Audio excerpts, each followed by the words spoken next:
Okay, today we will be discussing chain rule. So, isa po ito sa mga rules sa pagkuha ng derivative ng isang function. So, ang chain rule po ay halos magkaparehas lang naman ng power rule. Okay?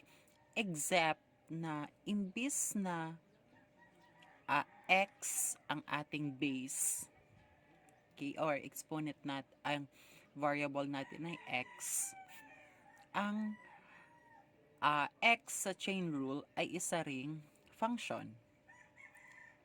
O, I mean, another expression, mathematical expression.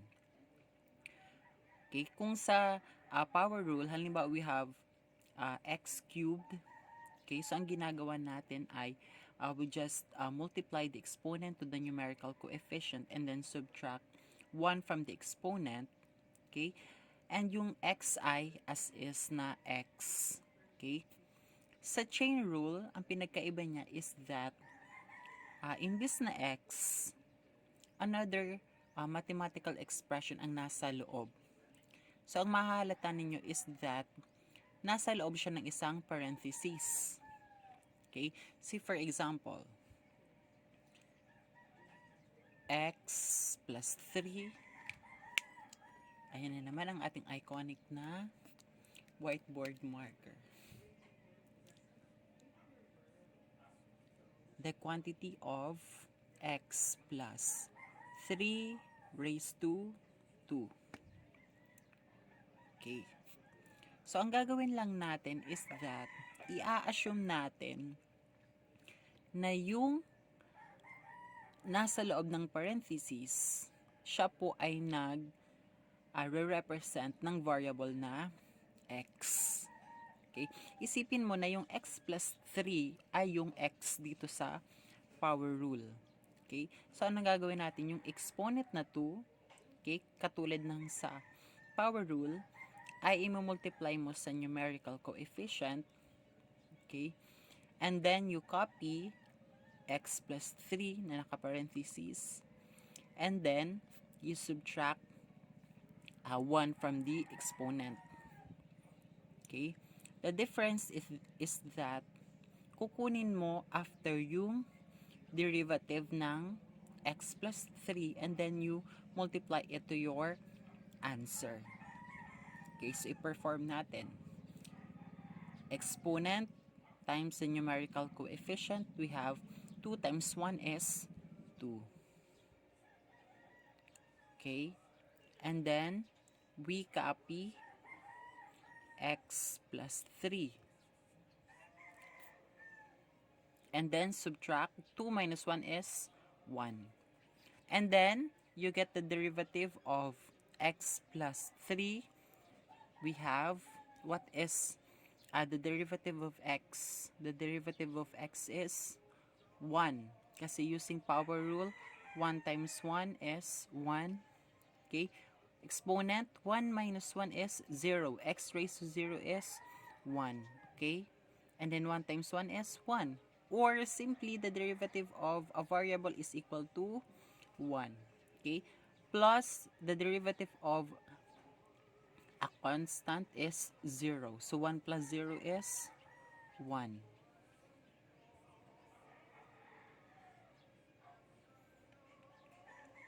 Okay? And then, 2 times x plus 3 times 1. Okay? So, 2 times 1 is 2. And then, we just distribute 2 to x plus 3. So, the answer will be, okay, 2 times x is 2x. 2 times 3, so ilalagay natin plus. 2 times 3 is 6. Okay, so that is the chain rule. Okay, so kumuha pa tayo ng ibang example. Siyempre, mamamaster ninyo ang pagkuha ng derivatives kapag nagpa-practice kayo ng nagpa-practice. Okay? So, halimbawa naman, we have the derivative of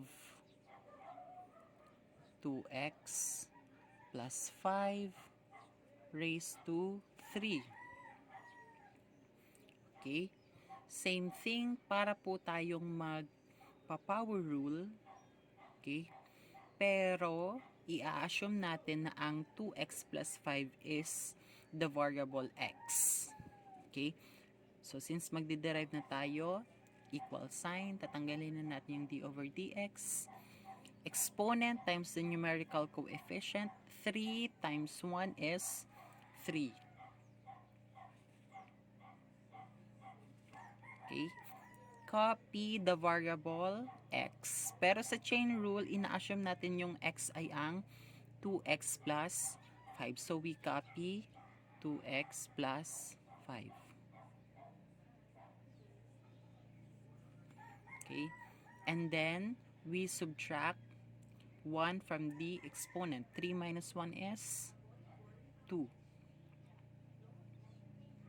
Ang pinagkaiba is that merong karugtong ang chain rule. Okay? Imo-multiply natin yung derivative ng nasa loob ng parenthesis or yung inassume natin na x. Okay? So, what is the derivative of 2x plus 5? Okay? So, pwede mo siyang i-mental. Pwede mo ring pwede ka ring magsulat sa iyong scratch paper. So, halimbawa, what is the derivative of 2x plus 5? Okay? So, ang derivative niya, using power rule, 1 times 2 is 2. 1 minus 1 is 1. 0. So, x raised to 0 is 1. 2 times 1 is 2. So, what is the derivative of a constant? 0. Okay, so 2 plus 0 is 2. Okay, or pwede naman ding mental na lang, mental computation. Okay, so pag nakita mo na 2x, ang derivative ng 2x ay 2. So, since may constant, 0 na siya, so the derivative of 2x plus 5 is automatically 2. Okay, so ilalagay mo dito 2. Okay, so imumultiply natin siya doon sa 3. Okay, kasi para silang whole number. So, magiging ang final answer natin ay 6 times 2x plus 5 raised to 2. Okay. So, kumuha pa tayo ng iba pang example. Okay, yung mas mahirap-hirap na. Okay. Paano naman, sir, kung ganito? We have 3x squared, the quantity of 3x squared minus 2x raised to 4. Okay. So, katulad ng ginawa natin kanina, i-assume natin na ang 3x squared minus 2x ay ang ating variable na x sa power rule. Okay? So, ang gagawin natin, since magdi-derive na tayo, tatanggalin na natin ang sign ng symbol ng derivative equals exponent times numerical coefficient. 4 times 1 is 4. Okay, copy natin yung nasa loob ng parenthesis, 3x squared minus 2x. And then, magbabawas tayo ng 1 sa exponent. 4 minus 1 is 3. Okay? At ang pinagkaiba ng power rule sa chain rule is that kukunin natin yung derivative ng nasa loob ng parenthesis and imumultiply natin siya. Okay. So, ano ang derivative ng 3x squared minus 2x? So, i-mental computation na lang natin siya. Okay. Ano ang derivative ng 3x squared? Okay. So, magiging 2 times 3 is 6. Copy x. Okay. And then, subtract 1 sa exponent. So, magiging 1 na lang siya. So, as is na. Minus, copy the sign. Okay. And then, the derivative of 2x is 2. Okay. So, yan na po ang magiging nating sagot. Okay, nakuha ba? Okay. So, paano naman, sir, kung ganito na? Mahaba na ang ating problem. Or meron na tayong another numerical coefficient sa unahan. Halimbawa, we have 4. Ayun na naman tayo sa ating whiteboard marker. 4 times x raised to 5 minus 2x raised to 3. Okay. So, katulad sa power rule, i-assume natin ito ay x equal sign kasi mag-derive na tayo. 3 times the numerical coefficient. Exponent times the numerical coefficient. 3 times 4 is 12. Okay, parang ina-assume natin na ito ay x. So, parang sa power rule, kung sa power rule ay naka 4x cubed tayo.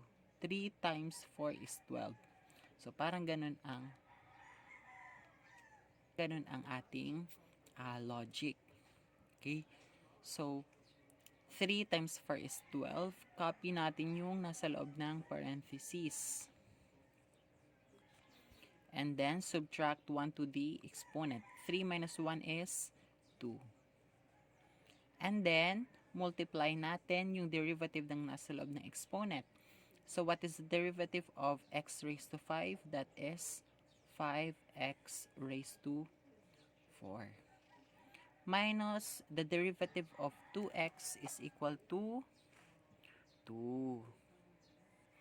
Okay, so yan na po ang magiging nating sagot.